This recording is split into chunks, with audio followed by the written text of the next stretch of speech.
Bart, just tell me a little bit. About this decision. You made this decision. Just tell us about it.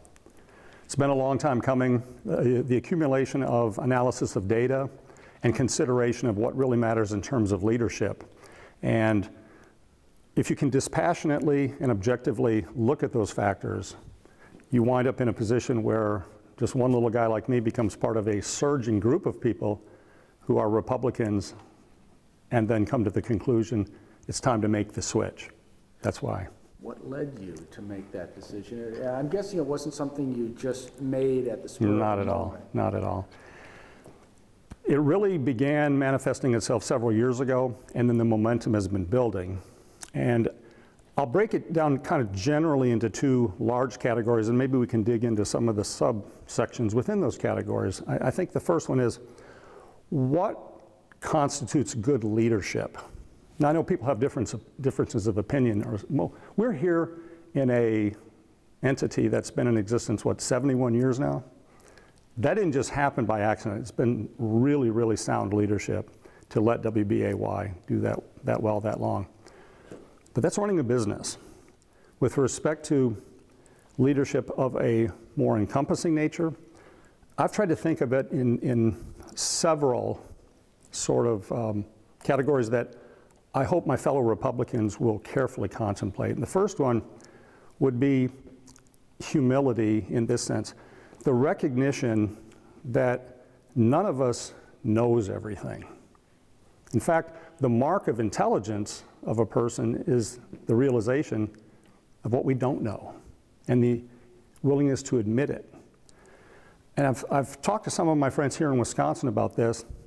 Look at some of the great leaders we've had come through this state. Arguably the greatest leader in the history of this state was Vince Lombardi, my dad's coach. And I'll relay a brief story about him and then one of his mentors. So Lombardi in 1963 was the subject of a surprise to a person who became my dad's best friend. His name was Zeke Bratkowski. Dad picked him up at the airport, said, "We're going to go watch some film." And Zeke said, "That's great." And he goes, "You're going to have to study more film than you've ever imagined possible." Zeke had heard about what a tough taskmaster Lombardi was, okay? And he asked him, he said, "Oh, so he's going to really be grilling me, right?" He said, "No, he wants us to grill him." And Zeke said, "What'd you just say?" He goes, "Yeah, Lombardi develops the game plan, but he wants us to look at angles he might be missing, wants us to think about things where we could contribute, maybe areas where we need to take away from some things he's contemplating. He may not agree with us on every point, but he will think about every point." Now, one of his mentors, Abraham Lincoln, and the only thing we have from the Lombardi days are a couple little books that Lombardi gave to my dad about Lincoln and that I now have. Lincoln, as noted in Doris Kearns Goodwin's classic book, A Team of Rivals, he didn't just hire good people, he actually hired people who were trying to get his job that he defeated. And his thought is, we have serious issues facing this country. When you're looking at a civil war, I need minds that are not only possibly smarter than me, I need minds that think differently than I do. That was a trait of an intelligent, thoughtful, judicious person. One key point that matters today, Kamala Harris has already announced that at a minimum, she will bring in one person, at a minimum, from the Republican Party to be part of her cabinet, maybe more. That's not a betrayal of democracy, that's loyalty to the country, to say, I need those perspectives. We can go from that level of humility to what I would describe as empathy. You say, well, why does a leader need empathy? Well, if you can't understand what other people are going through, how can you develop policy to help them overcome what they're going through? I mean, these leadership qualities do relate to what actually takes place. So again, let's go back to some of the individuals that I've had a chance to meet in this community, in our family. Hundreds, if not thousands, of remarkable leaders in every industry, from agriculture to banking, finance, electrical work, real estate development, realtors, journalists, on and on and on. Specialty companies, I've got a good friend of mine, for example, who has a cabinetry making business. Another one who has a hot rolled product.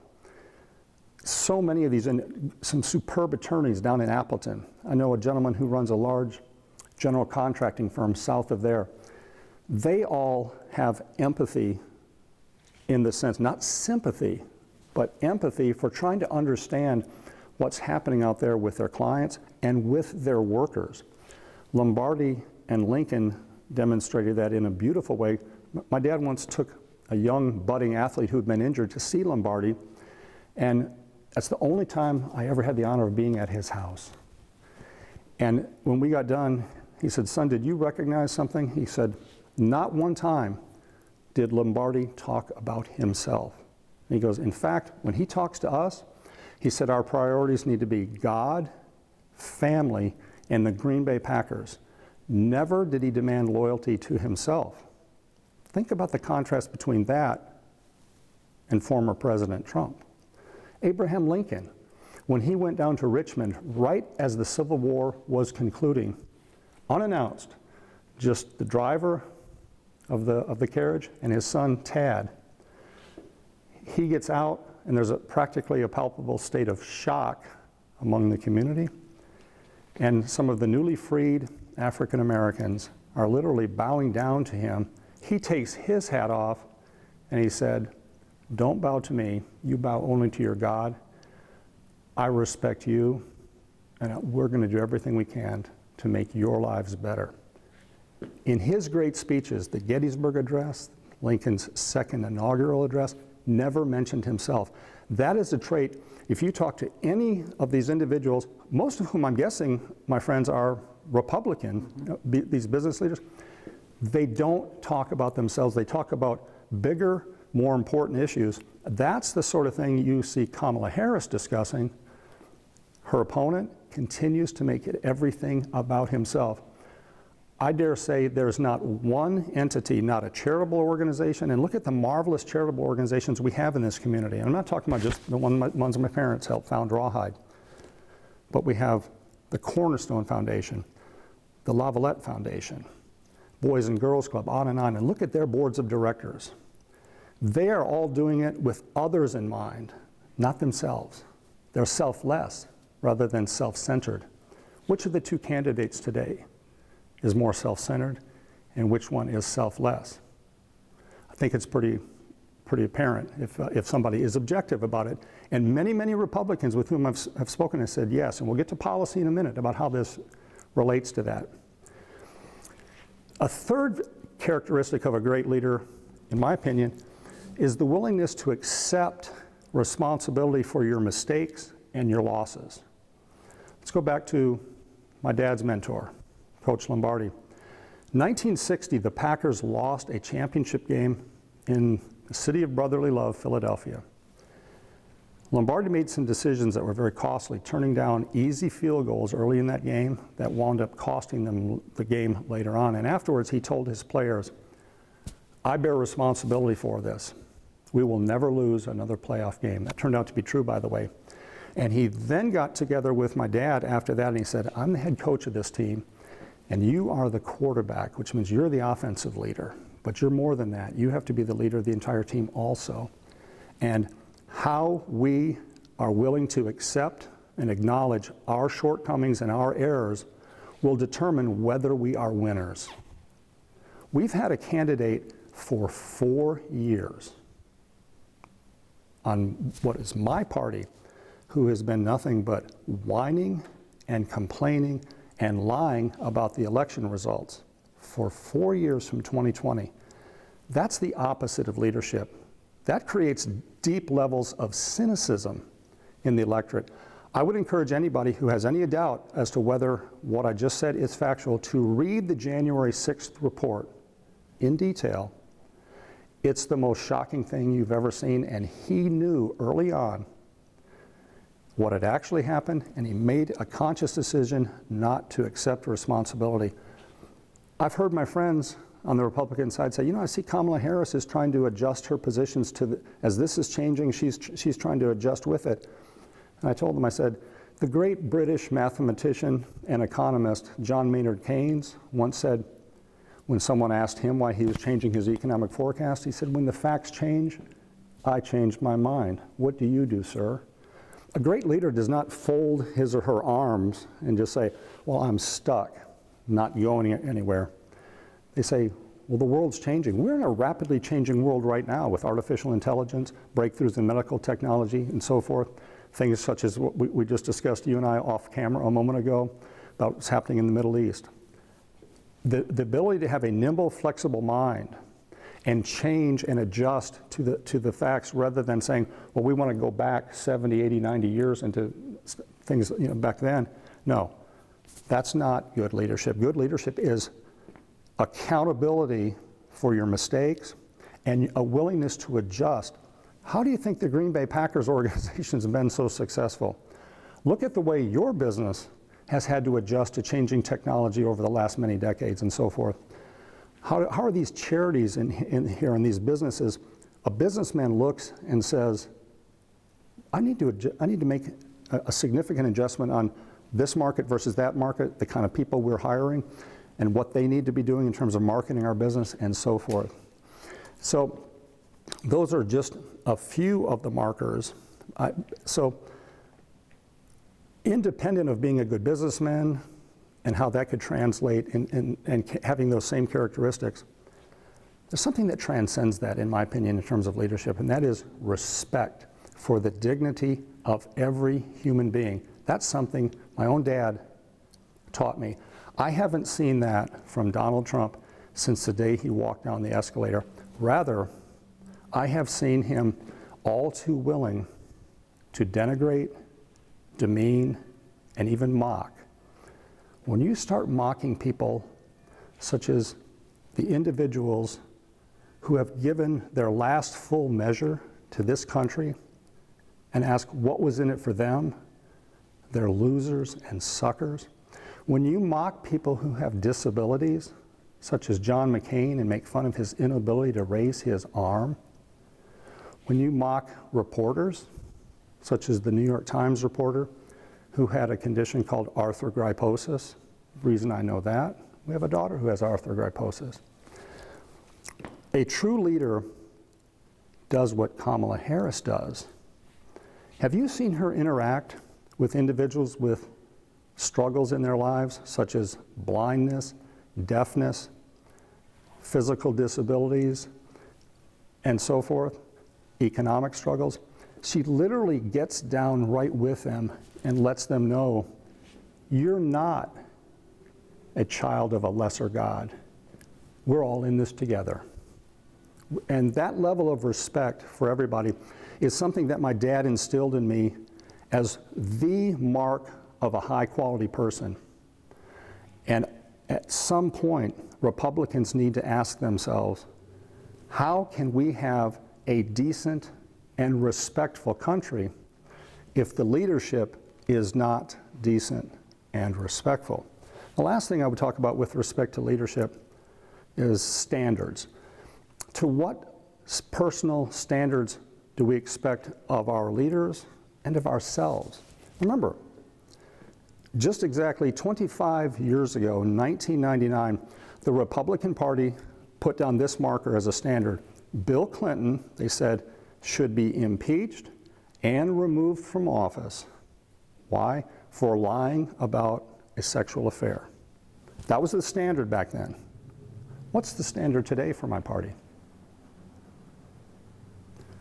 We have allowed an individual to run roughshod over all standards to the point that it's almost hard to fathom, is he right when he once said, I could shoot someone in the middle of Fifth Avenue and not lose any supporters?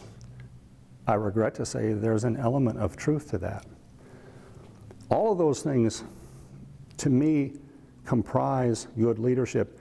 Can you imagine Kamala Harris comporting herself in a manner that would embarrass half the country? No. She doesn't do that. people might have disagreements on a certain policy or the degree to which a certain policy should be implemented, but there's no question about how embracing and inclusive and loving she is towards all of America.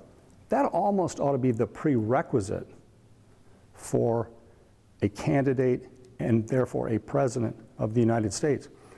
Now, when I would mention this, Jason, to individuals in Alabama, where strangely enough in a deep red state, there's a surge of people moving toward this way of thinking. What would they come back with? They'd say, yeah, but what about policy?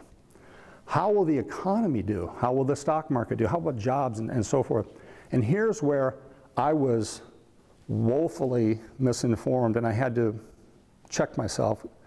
I did a deep dive with the help of several economists and with the help of several statisticians to look closely into what's actually happened with the economy under Republican presidents and Democratic presidents. And in order to move the distortion effects that can take place if you look at a single year, just like if you were looking at a football player, do you want to look at them over 6 plays, 6 quarters, or 6 games? Obviously, the longer our time frame, the more confident our assessment. Well, so I said, okay, let's take a look at the stock market. That's former President Trump's favorite marker. Now I'm going to give you a hypothetical. Let's say you had $10,000. And looking at the last 64 years, you've had, weirdly, exactly 32 years of Democratic control of the White House and exactly 32 years of Republican control of the White House. That's if you conclude our analysis with 2024 being a year, which it nearly is, okay?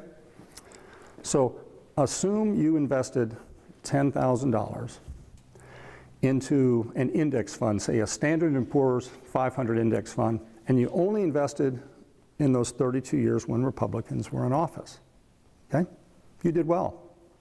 Your $10,000 would have grown to $105,000, 7% a year. If you did the exact same thing under this hypothetical and you only invested in the 32 years when Democrats were in office, you did well again. Your $10,000, it grew a little bit more than to $105,000. It grew to $580,000. Now, when I saw that, I said, I'm missing something. That cannot be right. I mean, that's too wide a gap, 14% a year.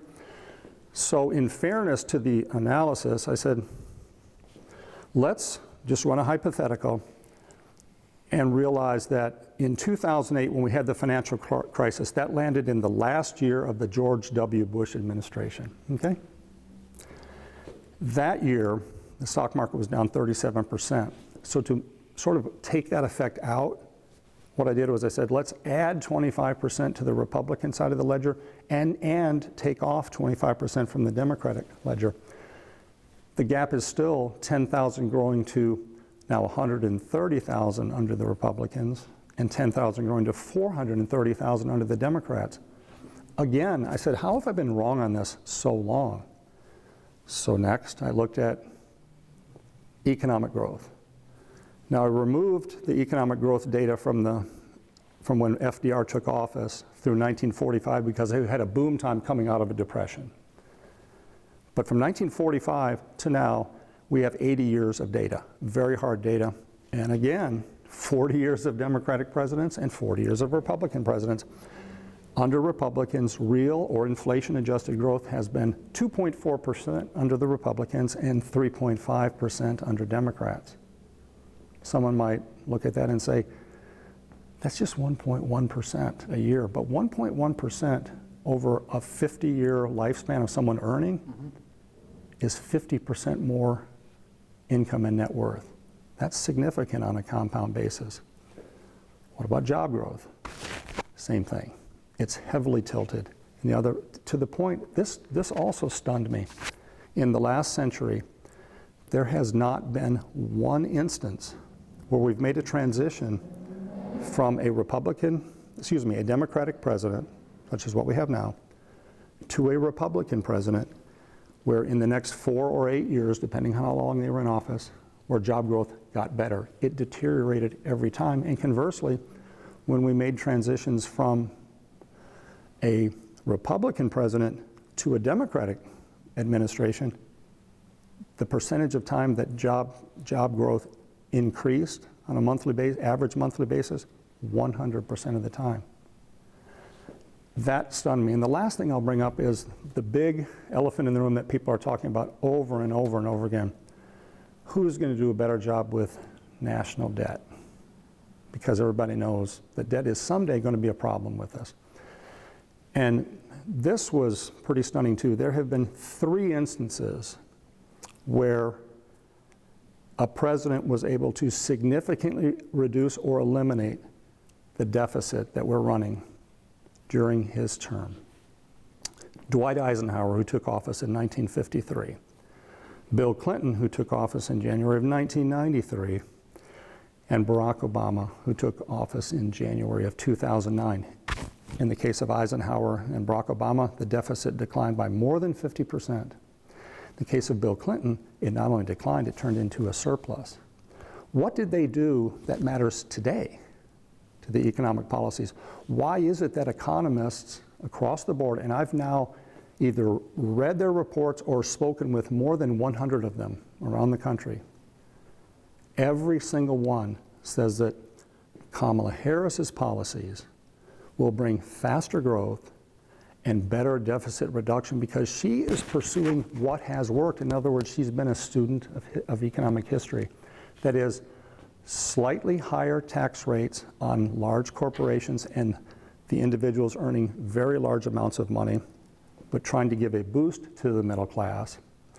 Donald Trump, on the other hand, is proposing the opposite, which is further tax reductions for the largest corporations and the highest income earners, and massive new taxes on the middle class and those aspiring to the middle class in the form of tariffs.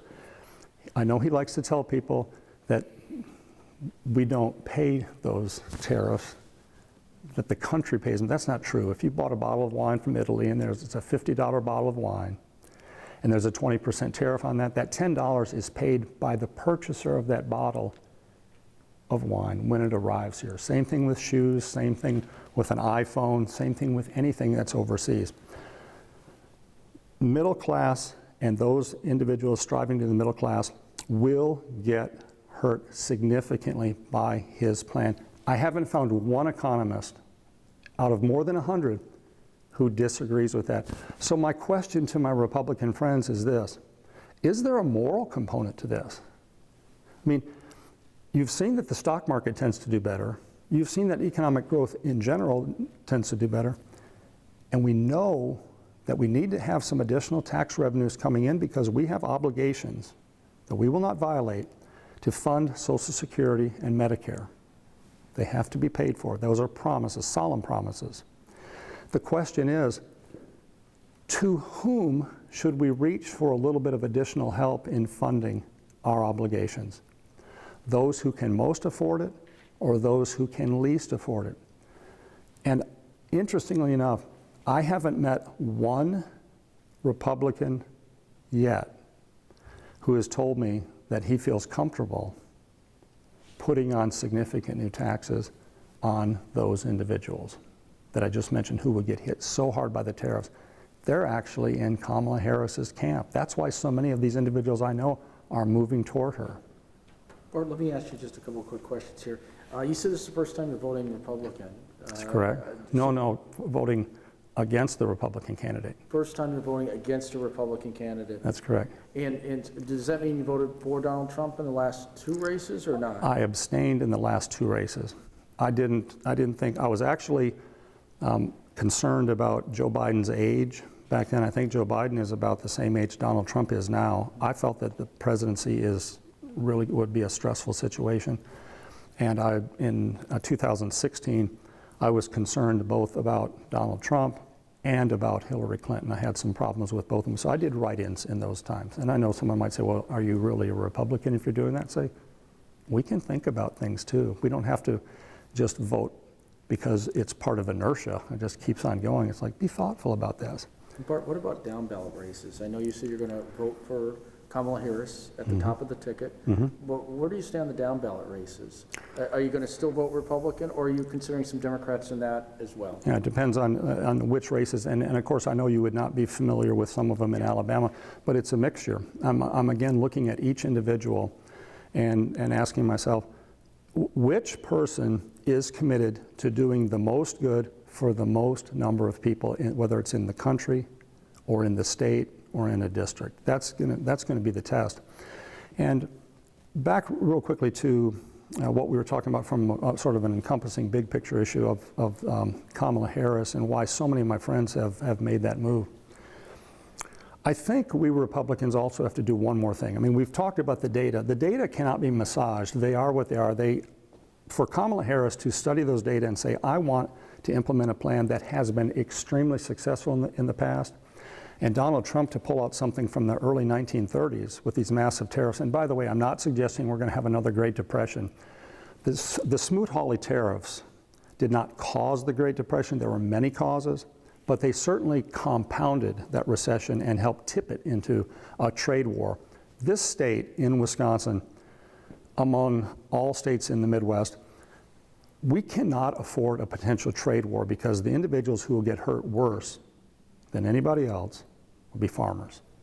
We had a little bit of it with modest tariffs back from 2017 to 2020. Farmers got hurt so much that Donald Trump had to come in with a $30 billion rescue plan. We can't do something 10 times worse than that and have our farmers absolutely get crushed. And we cannot morally intentionally harm the middle class and those who wish to make it into the middle class. Independent of the data and the leadership qualities, I think there are 2 or 3 other things that every Republican ought to think about. And that is, are there matters that ought to be either singularly or collectively disqualifying for the office of president? And I'd like to bring one up, if I may. First, we have the scenario that we've talked about before with many of my friends. And I know there's this phrase, say, well, let it go. It happened 4 years ago. I'm talking about some of the developments during COVID. Okay. Joseph Stalin, the old leader of the Soviet Union, had a phrase that is both horrific and pertinent. And he said, one death is a tragedy. 1 million deaths is a statistic. A statistic. That's what happened in COVID. My wife comes from a little town about an hour away from Birmingham called Fayette, Alabama. 5,000 people. Can you imagine how small the high school is in Fayette, Alabama? I've been to some of her reunions. 3 of her classmates died during COVID. And do you know why they died? This is like a 95% Republican-leaning city. They died because they listened to a guy who walked away from the opportunity from leadership. He convinced that state, Alabama, and many, many of its residents that COVID was either a hoax or a simple Chinese flu, and he did this at the very time his chief medical officers and everybody he relied on was telling him that COVID cases were exponentially growing. You know what he said? He said they're exponentially collapsing, and his own words were, it's going to be gone in just a couple weeks. It wasn't gone. And he knew it wasn't gone. Furthermore, he took invaluable testing kits. Those were gold back then. He shipped them over to his friend Vladimir Putin, rather than use them to help save American lives. That is an abject failure of leadership. Bob Woodward has a new book out, and in that book, which he recorded, these conversations, he said, you do know that you need to come up with some plan. And Donald Trump said, I'm going to come up with a plan, I'm going to announce it in 106 days. And he said, well, what is 106 days? He pulled out his calendar. 106 days would be the day after the election. To do these sorts of things and to convince people that they didn't need to get the very vaccine that he helped push through. That's the reason that my wife has 3 friends who are dead, and that blew a hole in those families in that little town in Alabama. They trusted him. And there should be no one in that little city that ever votes for him again. I can't imagine a more horrific thing for a leader to do. Can you imagine Kamala Harris, what she would have done instead? She would have gotten in front of the cameras and say, this is a complex situation. We don't know whether this particular coronavirus will resemble the one that materialized back in 2003 or so under then President George W. Bush. That one was extremely lethal, like 10 or 20 times more lethal, but harder to pass along. This one is more easily transmittable, but not quite as lethal. Those viruses can adjust and move quickly, and we don't know what's going to occur. Bart, let me just ask you this. Sure. Why put yourself out there and do this? Why take such a public stance? You know, especially considering that, you know, your family's pretty beloved in the Green Bay area when it comes to football. I do understand that, and I've talked about this a lot with my wife. And I said, you know, when you have situations like that, when we studied intently what took place in COVID. We studied intently what took place on January 6th. You know what took place on January 6th. We have seen those sort of things where for this man to sit back and to this day, just recently talking about how it was a loving exhibition for our country to admire, how there was no death that took place other than the one he cited, Ashley Babbitt. There were 140 police officers seriously injured, 100 requiring hospitalization, and 5 of them are dead. He stood back, and when you see somebody be cavalier about the fate of his vice president, Mike Pence, do you know those rioters got within 20 feet of Mike Pence? What if they had gotten right on top of him and had taken him out the building like they took that police officer? Do you remember what they were threatening to do with him? Things like that cannot stand. There is a point where silence among people such as myself is assent. We cannot do that anymore. You can't allow what took place in COVID, where in our country, we have 4% of the world's population. We had 15% of the world's deaths from COVID. Hundreds of thousands of individuals died unnecessarily. We cannot allow something like January 6th to take place again. And his current vice president, who is going to be here in Green Bay, has already said he will willingly violate the Constitution. He would have violated it then, and he said he will do it today. In other words, he is telling everybody in this Green Bay area, in Wisconsin, and throughout the world that I will betray my country if Donald Trump tells me to do that. If we can't get a little bit of backbone and a little spine and say that's not acceptable for Donald Trump to ask someone to do that, and it's particularly galling for a vice presidential candidate to proactively promise to violate the Constitution, which Donald Trump has already done. And then finally, I wouldn't call this a tipping point. I would simply call this one more compounding factor. I have daughters who are Democrats. I have a lot of friends who are Democrats. There are probably people right here in this building who are Democrats, and Donald Trump has described all these individuals as enemies of the state. And his willingness to, in his words, use the military against what he calls his enemies within, enemies of the state, to suppress them. He's talked about going after people in your business. So we need to shut down ABC or CBS or CNN. I don't know if he knows anything about WBAY. That is, we should be cherishing the journalists in this country. That's why we had the First Amendment. It was particularly for reviewing, allowing and then reviewing political speech. All of these factors added up to the point where I told my wife, I said, I cannot just sit back and look at the data, which I know will hurt the middle class. There's no reason, there's no moral reason to allow 98 or 99% of the people in this country to get hurt by an economic plan. There's no reason to just ignore the lack of leadership qualities that we see from one that are possessed by another.